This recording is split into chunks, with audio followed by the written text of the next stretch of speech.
So Gill, it's great that you're able to make this conversation with us at the moment. Can you start just telling me a little bit about your professional life? I began as an accountant, did a chartered accountancy course, and once I'd completed that, I went to London and worked in a finance role, really, more than an accountancy role, and thoroughly enjoyed it. I worked for a Japanese securities company, and then I worked for a Japanese investment bank. That was the heyday of the Japanese economic miracle, and so it was a very exciting time. That miracle came to an end, and my father had had several bouts of cancer and lived in New Zealand. I was offered a job back here in Australia and decided to take it, and that was a role as a fund manager, or as an analyst, to be more precise, here in Australia. I then decided that I needed to have a better understanding of the law in the finance area. So as a mature student, I did a law degree, and that eventually became a doctorate in law. So I have a degree in finance, a degree in accountancy, and a doctorate in law. That's my professional background. Right. Now, what is your current health status and prognosis? Unfortunately, my health prognosis is not great. I had, not long after I had completed my doctorate in law, I started coughing, and I got an X-ray done, and at that stage everything seemed to be okay. But unfortunately it wasn't okay, and eventually at the age of 58 I was diagnosed with mesothelioma, which is a form of cancer. Not many people know about it, but it's a form of cancer that's caused by exposure to asbestos. Right, and unfortunately the outlook tends to be rather negative for mesothelioma and other asbestos-related diseases generally. Yes, mesothelioma has by far the worst prognosis of any form of cancer in terms of the 5-year average survival rate. It's only 6%, it's very low, and really it hasn't improved in the last 30 years. Other asbestos-related diseases, as you mentioned, are not great either. Another major form of disease is lung cancer, which can often be magnified or exacerbated by asbestos exposure, and the 5-year survival rate is not good for that either. So what do you know about the cause of your illness? Or what did you know then versus what you know now? Unfortunately, it's likely that my mesothelioma was caused by exposure to asbestos during home renovations. I did major home renovations in the United Kingdom and then here in Australia, and I knew absolutely nothing. I can honestly say that without any hesitation, that I knew nothing about the dangers of asbestos to health, took no precautions whatsoever because I didn't know of the dangers, didn't use any professional asbestos assessments or professionals, and therefore I was highly vulnerable. Right, and just to be clear, you never worked in the building and construction industry, so this is, DIY, yes, home renovations. That's really the only context where you could have picked up asbestos. One can never be 100% sure. Nobody, in fact, can be 100% sure about their source of exposure leading to asbestos-related disease. It's a question of probabilities, but I'm not aware of any incidences of any possibilities, really, where my work would have led to my mesothelioma outcome. But home renovations are, it's a bit of a myth that home renovations are not a major cause of mesothelioma. In fact, the data suggests that it is now the major cause of mesothelioma in Australia. That's based on data from KPMG, and that includes people, not just DIY people, but also professionals, anybody working in the home with legacy asbestos in the buildings. Now, just before we get on to asbestos in more detail, I want to ask one other question about your own treatment path. Yes. Because over the last 3 or 4 years, you've been through quite an intensive set of processes, haven't you, to sustain life for a period? Yes. Unfortunately, most people with an asbestos-related disease do go through literally a period that could be described as hellish. For many, the period of survival is very short, in which case obviously the treatments are much less. There's not much that can be done if in fact it's picked up at an advanced stage. But even when it's picked up at a less advanced stage, the treatments it's gruelling, is the only way of putting it. Now, you said earlier on that you really didn't know that much about the risks of asbestos before you were diagnosed, and you also said that the life expectancy is very short, unfortunately. So how many people are diagnosed from asbestos-related disease each year in Australia? It's estimated that there's 4,000 people die each year from asbestos in Australia, and that figure may even be understated because it's not clear whether that figure includes people that were exposed from non-occupational settings, in other words like me, from home renovations. And it's also not clear whether that's taking into account the increasing number of diagnoses. So in 2020, the record number of diagnoses for people with mesothelioma reached a record level of 834. And that's a remarkably high number compared to other causes of death or even COVID deaths. Yes, it is. And that's the big, unfortunately, that's the big uncertainty, I think, in Australia, that the number of deaths being caused by asbestos-related disease has always been relatively high, leading on from the 1980s because of the latency period, and has been increasing steadily since then.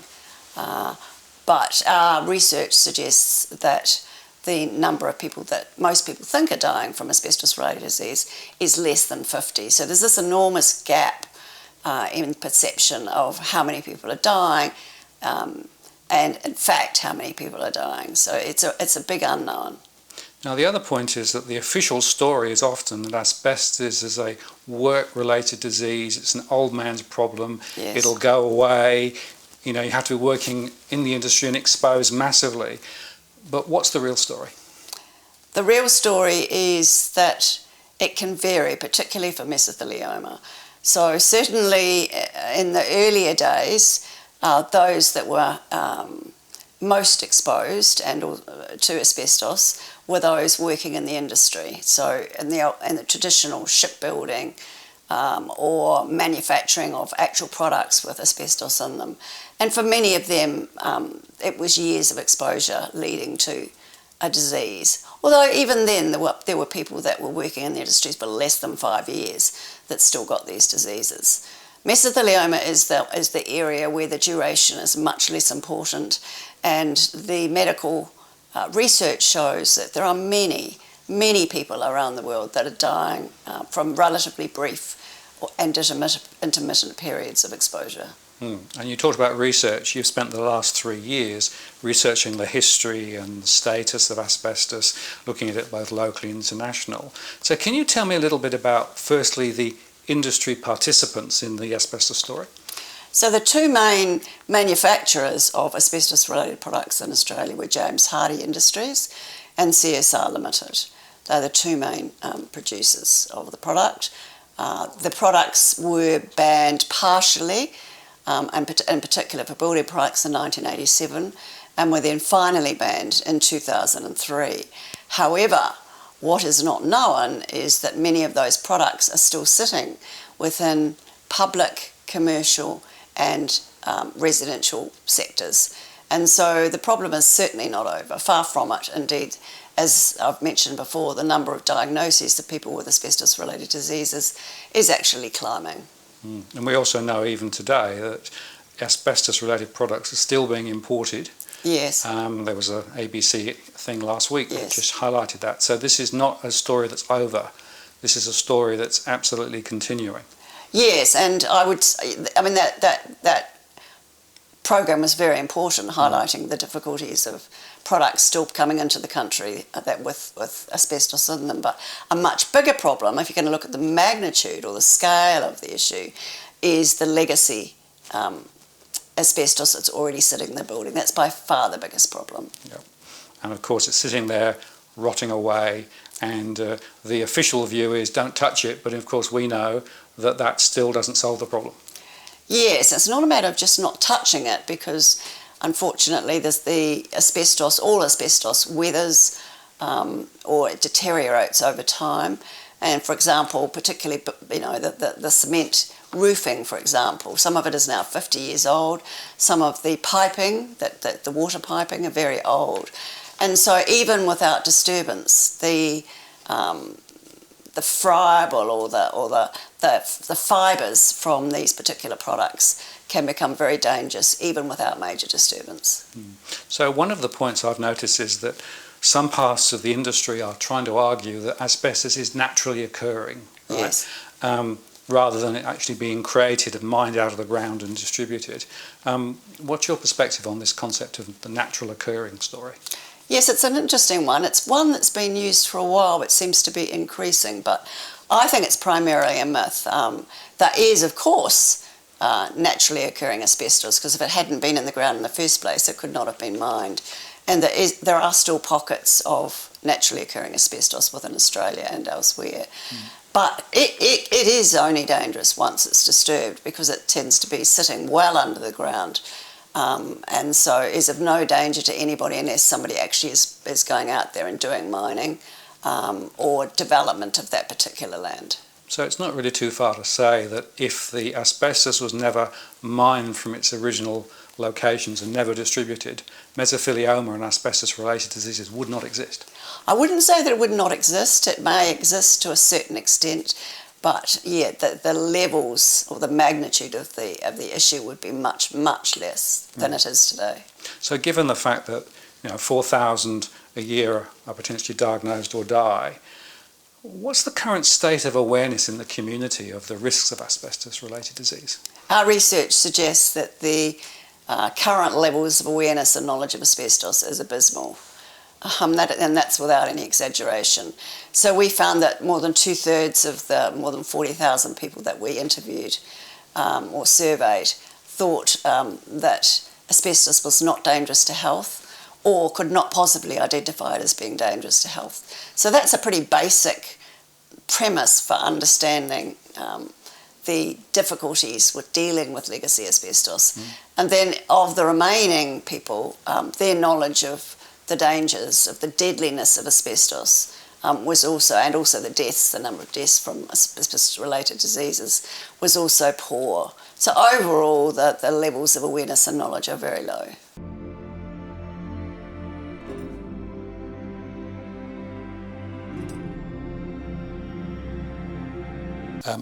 In your research, you also looked at government response. So what's the government response been to this asbestos problem?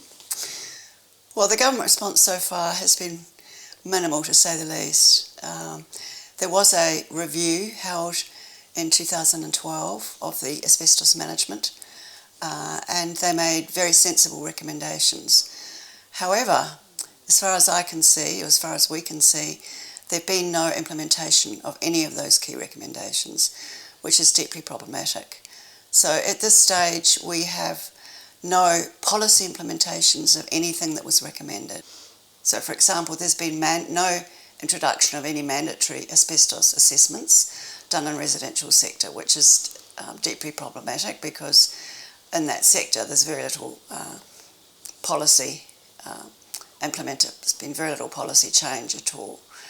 In addition to this, there's been no implementation of any policy reforms to ensure that all of the asbestos within houses is removed by professionals and not just by individuals. That's also problematic, because at the moment individuals can take, in most states other than in the ACT, individuals can take up to 10 square metres out themselves without any real training or knowledge of what it is that they're doing, without understanding the risks of what they're doing and the capacity for them to be putting their own lives at risk. So the government did set up a couple of government agencies which are meant to be leading the charge with regard to asbestos and asbestos reform and education. But how effective do you think those are?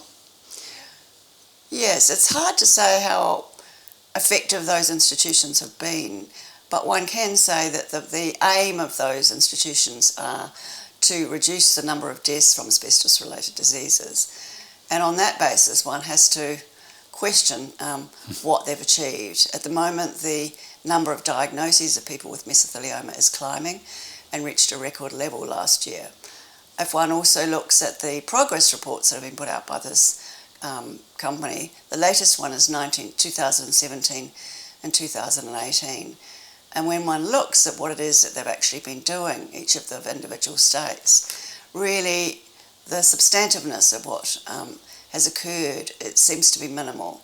And so I would argue that the pace has been rather glacial to this stage. But most importantly, it's been this lack of key policy responses. Okay. Now, what about the current state of awareness? So, do you think people know the risks, are aware of the risks, or is there just a lot of ignorance out there? The level of knowledge, I would say, is minimal. We did a survey of more than 40,000 households and found that 2/3 of those households could not state, firstly, that asbestos is dangerous to health, and secondly, positively identify it as being dangerous to health. And they also didn't know that when we say dangerous to health, we don't mean by that just that one might catch the flu. It's that, or even COVID for that matter, is the fact that one can die from minimal and intermittent exposure to asbestos. And the other thing that people were very unaware of was the extent to which people are dying from asbestos-related diseases. So just on these very basic premises alone, one has to say that the state of knowledge around the handling and control of asbestos is very low in Australia. And what about the awareness amongst health professionals and the scientific community? That again is not an easy one to answer. I think based on published scientific research, the knowledge of the scientific community of the dangers of asbestos has always been relatively high.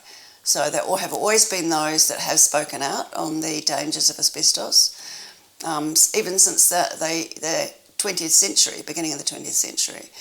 However, the number of those who've actually spoken out on the dangers and that have done something active to debunk or to demystify the whole area of the science around asbestos has been poor. And that's one of the most sad things about this whole area, that it's the science community themselves that need to speak out for things to change. So let me talk about the mythology versus the reality. There is a fundamental difference between the two, isn't there?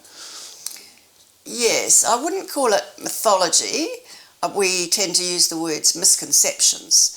But having said that, there's a very clear series of beliefs that the company has tried to install or has tried to promote in the public community as a means to ensure, in a way, that the company's knowledge and awareness of the dangers of asbestos remains low, and that people then are not prepared to take action. So in that sense, there is a big gap between the realities and the mythology, if you put it that way. Now, you've created Asbestos Awareness. It's a registered charity. Why did you do that? We did this because the levels of awareness and knowledge are just so poor. So we did this survey. It was our initial stage was to do this survey of more than 40,000 people, and we found, to our horror, that the level of knowledge is really very low, and that most people think only of, firstly, compensation, and secondly, the idea that the only people that catch asbestos-related diseases are those that are older and that have worked in the industry all their lives. And so because of that, we felt it was really important to get the facts out there and to try and debunk many of these misconceptions that were around. So let's talk then about the reforms that you see need to happen. Let's talk firstly about the government and why governments are dragging the chain. Yes. I think there's, like for many companies that are involved with industry, where there's money to be made, there's often issues around the commercial and political drivers of what's occurring. And so here we have an industry that was permitted to do what it did for 100 years with very little intervention from the public health sector and from the government. And so that provides, in a way, motivations for the company to want to cover up, if you like, a great deal of what's occurred, and to ensure that the true story about what occurred and what the public did in response is not the true story. And do you think that's partly because the bill would be so big, the costs would be so huge if in fact they took it seriously? Yes, I think there has to be an element of that, almost certainly. The cost to remove asbestos, to eradicate asbestos from buildings is very high. There's been many instances where companies have stated themselves, but also the industry as well, have stated that the amount to remove asbestos or even to manage it properly is just so huge, it's really better to ignore the problem than to deal with it. And presumably the original idea was, well, it's a historical problem, it's going to go away on its own. Yes. The data is showing that's precisely not happening. In fact, the number of cases are rising. There's a lot of buildings still with asbestos there. Asbestos is continuing to decay. So this is an issue that's going to be with us for a long, long time. Yes, I think that's true as well. I think on the one hand, you've got those, I think, who believe that the asbestos will just, as you say, decay and go away, and the problem will no longer exist, so that over time people will pull down buildings and that it will be dealt with properly, and over time that the level of deaths will peak, and we don't really have to worry about it from that perspective. The problem is that that's not really occurring, and in the meantime one can argue that this lack of a systemic program to eradicate asbestos-related diseases is actually being exacerbated, and that far more people are dying than need to be. Now let's talk about specifically the reforms that need to be put in place, because there are some very obvious things that should be done, aren't there? Yes, and I think the first one are those obvious policy reviews that we talked about, which is those policy reviews to insist that people identify asbestos threats so that they then can manage them as they're dealing with them. And that stands not for just within the residential sector, but within public sector and commercial sector as well. But because the existing law that we have at the moment deals only with asbestos within the commercial and public sectors, then the action that needs to be taken must extend to the residential sector even more, because in that sector there really is no way of holding anybody to account as things stand. So in terms of what message would you like to make sure I got across? Let's think about individuals and households firstly. Individuals. The first thing is to make individuals aware of the dangers of asbestos, to understand that their lives are at risk, and that when they're dealing with asbestos they have to act accordingly.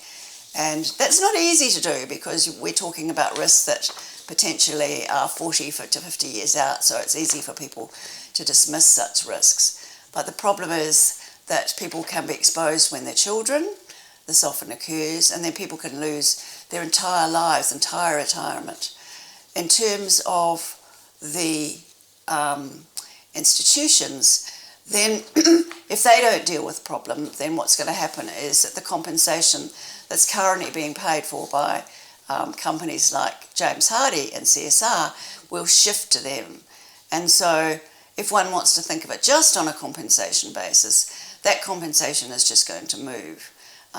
If one thinks on it as one should, on a much broader basis, because after all, compensation is really not the problem here. The issue is people's lives. Then it's much better to prevent people's lives from being lost in the first place than for those lives to be lost. So what's your message for those contemplating DIY? My message for those contemplating DIY is potentially to forget about it altogether, or alternatively to take very strong actions and to hire a professional asbestos assessor to come and audit your property so that you know whether in fact the property actually holds or is likely to hold any asbestos. To secondly then get costs estimates for having it professionally removed, and then to have somebody else, but certainly not an individual that's not a professional, to do what needs to be done going forward. So it's basically think asbestos before you start. Yes, that's right. What about your message to our political leaders? The letter to my message to our political leaders is that it's not good enough any longer for thousands of deaths to occur each year for no particular reason. This is much worse than the COVID crisis. The COVID crisis might seem more obvious because people die more immediately after they've been exposed, but in practice, the numbers that are dying and that are likely to die is much higher than from COVID. And so, is it acceptable to have COVID just left and for nobody to do anything? Of course not. Is it acceptable for governments to just sit by and knowingly and being aware that people are going to die? Then obviously not. That's not an acceptable process. All right. So what about your message to those who are charged with raising awareness of the risks of exposure to asbestos? Those are the people that I think need to be most vociferous or to speak out most loudly than anybody else, because without awareness, nothing is going to happen, nothing is going to change, and the status quo is just going to continue. And what about the union movement? Because earlier on they were a bit engaged, but they seem to be less engaged now. Yes, it was interesting. We saw a program quite recently about the asbestos being present in products that are being imported. And the president of the ACTU was on that, and I thought, well, good on you. But the problem is that her message was very narrow. It was really just to these particular products and wasn't dealing with the broader legacy asbestos issues, and that's problematic. The other area that's problematic, I think, in relation to the unions is this thinking of it as being only to be dealt with as a compensation issue. So I think people think of it as the Bernie Banton story and the need to get compensation for individuals, but compensation is not the same as having a longer life. What about the investors of James Hardie and CSR? What's your message to those investors? My message to them, as a person who's dealt with corporate sustainability for many years, is that please put pressure on your company management and company boards to do something to ensure that the companies are dealing with these issues on a genuine sustainable basis, which means that companies are required to ensure that companies are doing what's necessary to produce products that are safe and that remain safe for the entire product life cycle. Right, and of course corporate sustainability is a big thing at the moment, but right in the middle of these companies is a big issue that they're trying to paper the cracks over. That's right, and I mean we've seen that with climate change. I actually wrote about this a few years ago and said then that companies had to be aware of climate change, and that's even at that stage that investors were going to take action. And indeed that action that people have taken, investors have taken around climate change, has grown massively, and it's one of the key drivers in promoting companies to take action in relation to climate change. Well, the same thing can be said for actions in response to lives being lost to asbestos management in relation to asbestos diseases. Investors need to be taking very similar actions to they're taking in relation to climate change. So we've got two questions. What is your message to the medical profession relating to asbestos? My response to the medical profession is rather similar to the scientific community. Firstly, they should be speaking out and debunking any of the issues that are occurring. But secondly, I guess it would be research funding. At the moment, research funding for mesothelioma is the lowest, as far as we can tell from the evidence available, of any form of cancer. And that's a large part, I think, that explains why the survival rate in comparison with other types of cancer is so low. It's only 6% of it on a 5-year average basis in comparison with other cancers that have about a 70% average survival rate. So, Gill, the last question, and in a way the most difficult, what do you want your lasting legacy to be relating to asbestos? My lasting legacy would be I want to do anything at all possible and to encourage others to do whatever they can that's possible to save other people's lives. My entire work for 3 years has been on an unpaid basis to try and just save one life. If we can save one life as a result of the work that we've been doing, then that makes it all worthwhile. Gill, thank you for your work, thank you for your passion, and the messages that you've shared with us today are critical. We're going to make sure that they are widely disseminated. Thank you.